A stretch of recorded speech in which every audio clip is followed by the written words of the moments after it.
নমস্কার। আইপিএলের প্রথম ম্যাচে কলকাতা নাইট রাইডার্সের মুখোমুখি রয়্যাল চ্যালেঞ্জার্স বেঙ্গালুরু। সেই ম্যাচের আগে কেকেআরের শক্তি ও দুর্বলতা কোথায় সেগুলো আমরা বিস্তারিত আলোচনা করব। তার আগে ভিডিওটিকে একটি লাইক করবেন এবং চ্যানেলটিকে সাবস্ক্রাইব করবেন এবং আপনি আইপিএলে কোন টিমের ফ্যান কমেন্টে জানাবেন। তো বন্ধুরা, 22 মার্চ শুরু আইপিএল।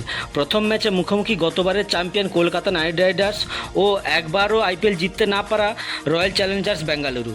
এবারও কি শুরুতে দাপট দেখাবে কেকেআর, নাকি বেঙ্গালুরু শেষ হাসি হাসবে? ইডেন গার্ডেন্সে আইপিএলের উদ্বোধনী ম্যাচের আগে কেকেআরের 3 শক্তি ও 3 দুর্বলতা আমরা খুঁজে বের করেছি।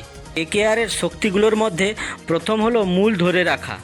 আইপিএলের ইতিহাস বলে যে ফ্র্যাঞ্চাইজি খুব বেশি বদল না করে মূল ধরে রেখেছে তারা সফল হয়েছে।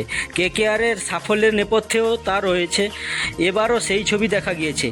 গতবার কেকেআরের খেলা রিঙ্কু সিং, রহমানুল্লাহ গুরবাজ, আংগ্রিস রঘুবংশী, মনীষ পান্ডে, ভেঙ্কটেশ আয়ার, অনুকূল রায়, রমনদীপ সিং, আন্দ্রে রাসেল, বৈভব অরোরা, হর্ষিত রানা, সুনীল নারেন, বরুণ চক্রবর্তী ও চেতন সাকারিয়া এবারও রয়েছেন।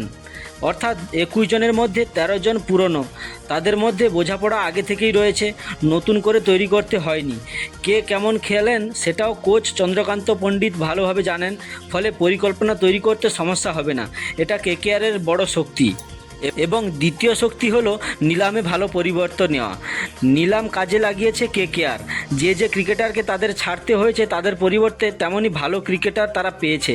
যেমন গতবারের ওপেনার তথা উইকেট রক্ষক ফিল সল্টের বদলে এবার নেওয়া হয়েছে কুইন্টন ডিকককে।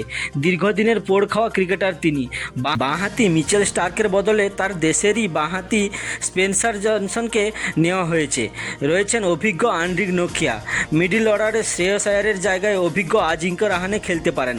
অর্থাৎ ক্রিকেটার চলে যাওয়ায় দল দুর্বল হয়ে পড়েনি, উল্টে আরও শক্তিশালী হয়েছে। এবং 3 নম্বর শক্তি হলো অধিনায়ক রাহানের অভিজ্ঞতা। এবারও এক দেশীয় অধিনায়কের উপর ভরসা রেখেছে কেকেআর। গতবার শ্রেয়স দলকে চ্যাম্পিয়ন করলেও এবার তাকে ছেড়ে দিয়েছে কলকাতা।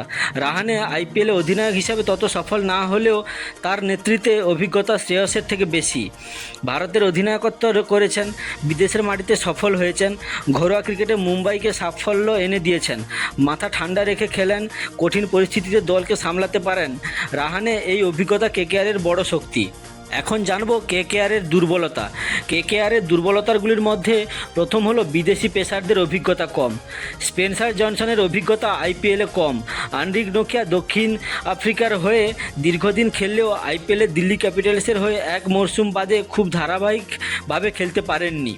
তিনি চোটপ্রবণ, সবে চোট সারিয়ে ফিরেছেন, ফলে তিনি কতটা ছন্দে থাকবেন তা নিয়ে সংশয় রয়েছে। আন্দ্রে রাসেলও এখন 1-2 ওভারের বেশি করতে পারেন না। এই জায়গায় সমস্যায় পড়তে পারে কেকেআর।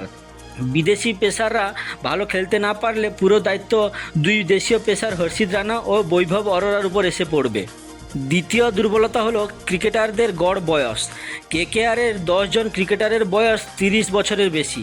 তারা হলেন Ajinkya Rahane, Andre Russell, Sunil Narine, Varun Chakravarthy, Anrich নোকিয়া, মঈন আলী, কুইন্টন ডিকক, ভেঙ্কটেশ আয়ার, মনীষ পান্ডে ও রবমান পাওয়েল।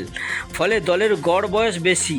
টি20 তরুণদের খেলা, সেখানে ব্যাটিং বোলিংদের পাশাপাশি ফিল্ডিং একটি গুরুত্বপূর্ণ দিক। কিন্তু নারায়ণ, বরুণ, নোকিয়ারা ফিল্ডার হিসাবে খারাপ। তারা মাঠে থাকলে তাদের নিশানা করতে পারেন ব্যাটারেরা। পাশাপাশি লম্বা লিগ খেলার দখলের ক্ষেত্রেও বয়স একটা বাধা। চোট পাওয়ার আশঙ্কা বেড়ে যায়, ফলে ভুগতে পারে কেকেআর। এবং 3 নম্বর দুর্বলতা হলো গম্ভীরের না থাকা। গতবার কেকেআরের চ্যাম্পিয়ন হওয়ার নেপথ্যে বড় ভূমিকা ছিল মেন্টর গৌতম গম্ভীরের। আগে অধিনায়ক হিসাবে 2 বার তিনি দলকে চ্যাম্পিয়ন করেছিলেন, মেন্টর হিসাবেও করেছেন। কেকেআরে থাকলে গম্ভীরের মধ্যে একটা বাড়তি আবেগ কাজ করে। গতবার তা দেখা গিয়েছে। প্রতিটি ম্যাচের আগে প্রতিপক্ষ মেপে পরিকল্পনা করেছেন। নারায়ণকে ওপেনিংয়ে এনে চমক দিয়েছেন। হর্ষিত, বৈভবের মতো বোলারদের তৈরি করেছেন। পণ্ডিত প্রধান কোচ হলেও গম্ভীরই যে দল চালিয়েছেন তা পরিষ্কার। ক্রিকেটারেরাও সাফল্যের কৃতিত্ব গম্ভীরকেই দিয়েছেন। এবার তিনি নেই, বদলে ডোয়েন ব্র্যাভোকে মেন্টর করা হলেও তিনি কতটা সফল হবেন তা অনিশ্চিত। গম্ভীরের উপর ভরসা ছিল কলকাতার সমর্থকদেরও, ফলে সমর্থনের কোনো অভাব ছিল না। গম্ভীর ছিলেন কেকেআরের এক্স ফ্যাক্টর। তাকেই এবার পাবে না কলকাতা, ফলে সমস্যায় পড়তে পারে দল।